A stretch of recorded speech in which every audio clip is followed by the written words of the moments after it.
Going global, Kings, Pacers to play first ever NBA games in India next preseason. The NBA is a global brand, the highest level of basketball played anywhere on the globe. The NBA owners see growth potential in that, read, dollar, and so the NBA has made a conscious push into China, Europe, Mexico and other markets around the globe, often bringing preseason games to those countries, or, in Mexico City, regular season games. Now add India to the list. The Indiana Pacers and Sacramento Kings, a team owned by Indian-American Vivek Ranadive, will play the first two NBA games ever in India next preseason. The games will be played October 4th and 5th at the NSCI Dome in Mumbai. The Sacramento Kings are proud to be playing in the first NBA games ever held in India, Ranadive said. As an Indian American, it is an honor to help bring this historic moment to the country where I was raised. The sport is experiencing tremendous growth in India and we are excited about continuing to expand the NBA's reach to fans across the globe. The world wants to watch basketball and India is a fast-growing new frontier. Ranadive bought the Kings in 2013, keeping the team from moving to Seattle, and since then has worked to grow the sport in his native land. He has helped arrange the broadcast nearly 140 Kings games in India. He has promoted the team on social media such as Facebook, 535,000 likes for the Kings, and he has brought a Bollywood night to Sacramento. For the NBA trying to grow a fan base in India, this cannot be just a game, there will be interactive fan activities, junior NBA youth basketball programming and NBA Cares community outreach events. The game also will be broadcast live in India. Every time you read an "it's not about the money" story, don't just take it with a grain of salt. Pull down the full box of Morton's kosher salt and use that. Money always matters. With that disclaimer, this July 1st the New Orleans Pelicans are going to make their bid to keep by offering him a designated veteran supermax contract extension just shy of $240 million. Davis's decision is not going to be about the money. According to a source with knowledge of Davis's thinking, he does not see the extra $87.3 million that New Orleans is expected to offer in a 5-year, $239.5 million supermax extension this summer as a factor in his eventual decision. If that's the only chip the Pelicans have in this game of AD poker, in other words, then they're bound to bust. Here's what I know to be true about that statement: Davis is thinking about winning and about his place in the game. One of the game's true elite, franchise cornerstone players, he has been to the playoffs just twice and won one series, which happened last season against the Trail Blazers. However, the Pelicans' second-round series against the Warriors showed Davis and the franchise how far they are from contending. Davis knows he's entering his prime, he wants to win, he's starting to think about his legacy. But if you think he doesn't care about the $87.3 million, well, you splurged for the expensive single malts before reading this because you're drunk. Money absolutely factors into this. Which one matters more to Davis, winning and plenty of money, or less winning but a whole lot more money, is the question. The Lakers would like to push to get the Pelicans talking trade right now, at the deadline, because the Celtics are not in play. The NBA's collective bargaining agreement doesn't allow teams to trade for two Rose Rule rookies on their roster and they already have one in, who they want to pair with Davis. So Boston is out until July. Note, teams can have two Rose Rule rookies on the roster, meaning they can get 30% of the salary cap, not 25% as the max, as long as they drafted at least of one of them.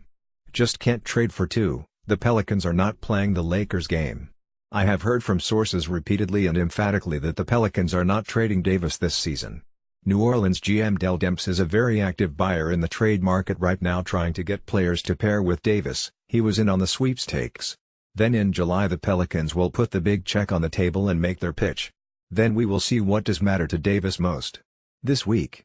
If Lakers president Magic Johnson had said that exact same thing, the NBA league office would have slapped Los Angeles with a massive tampering fine before he finished the sentence. But if a player says it, the league looks the other way. Is that right? Is it fair it's New Orleans' problem today, and a problem with a different player tomorrow for the rest of us? One Eastern Conference GM told ESPN. It's open season on small markets and our players. Rival teams contend James' public longing for players under contract has created a tsunami of reaction, coverage and consequences that can be seen as designed to destabilize an opposition organization working to retain its star player. Read the NBA's bylaws and a strict interpretation of the rules would suggest LeBron did tamper. Certainly, if a member of any team's management had said what LeBron did the league would have come down hard on them, but the league told Wojnarowski that each case is different. An NBA spokesman tells ESPN, Each case is assessed on its own facts. In general, absent evidence of team coordination or other aggravating factors, it is not tampering when a player makes a comment about his interest in playing with another team's player. Adrian Wojnarowski, at WISP, small market GMs feel they are at a massive disadvantage on the free agent market, and they are more than happy to complain about it. That superstars in big markets can speak out and recruit publicly with impunity just makes it that much harder on the smaller markets, those GMs say. They want LeBron and other players held to the standards that front office members are. If these are the rules, enforce them, one Western Conference GM told ESPN. If you want to push Anthony Davis in LA, if you allow LeBron to interfere with teams, then just do it. Change the rules, and say, it's the wild, wild west and anything goes. My question, was what LeBron said really that big a deal? It was public, because he was answering a question asked of him, but what he said also was not a surprise. Turns out LeBron wants to win and would like to play with another of the top 5 players in the NBA to help get him there. Shocking, I know. The media blew the story up, raised his hand, and the Pelicans had to deal with the fallout, but was what LeBron said actually new or a surprise? Besides, if LeBron wants to let Davis know they should team up in Los Angeles, LeBron would pick up his phone and text. Or, send a message through their shared agent. Or, pull AD aside during All-Star Weekend and let him know. Or, you get the idea. LeBron will let Davis know what he was thinking in no uncertain terms. The same way called to recruit him just after the Warriors lost in the NBA Finals to the Cavaliers. The NBA's tampering rules do seem antiquated, especially for a social media age. But Davis already knew what LeBron was thinking. You can be sure LBJ will send AD other messages as well. Last month, Knicks coach David Fizdale said wasn't at the point in his recovery from a torn ACL that he was running yet, to which Porzingis responded by posting a video on Instagram of himself sprinting. Porzingis has been working hard on his recovery, and Friday the Knicks released this update. The Knicks are not thinking playoffs this season. They will not rush Porzingis back. What matters most is him getting fully healthy. Recovery from a torn ACL takes time and a lot of rehab hours. Ideally, the Knicks might like to get Porzingis back on the court for a few games near the end of the season. Think in his return from his gruesome leg injury with Team USA, he played the final 6 games of the next season, and that gave him a comfort level and jumpstart into the offseason of rehab and conditioning. No doubt Porzingis would like to play some games this season. We should get a better sense around the All-Star break if that is going to happen. Just as the Rockets were getting on a roll, having won 5 in a row, the basketball gods struck down. He limped to the locker room in Miami Thursday night with what was later described to be a strained hamstring. Houston is 0-5 in games Paul has sat this season, and that's not counting Thursday night when Miami took the lead on a 17-4 third-quarter run with CP3 out, and the Heat held on to win. How long will Paul be out? An MRI was done Friday and the team announced it is a grade 2 strain and Paul will be re-evaluated in 2 weeks. He could miss a little more time. Hamstrings are slow to heal and tricky because players think they are 100% and want back out, but the muscle is not yet ready for explosive movements. The report from the team fell in line with what Adrian Wojnarowski of ESPN had reported earlier.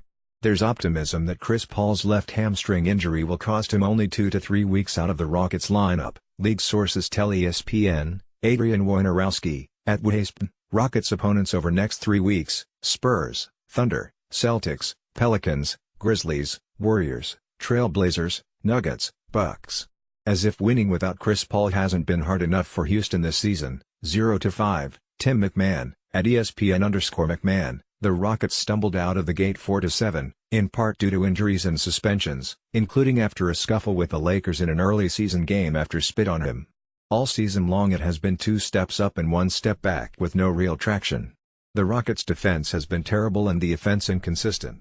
That changed somewhat during the 5-game win streak, when played at an MVP level again lifting the offense, while the defense improved to average.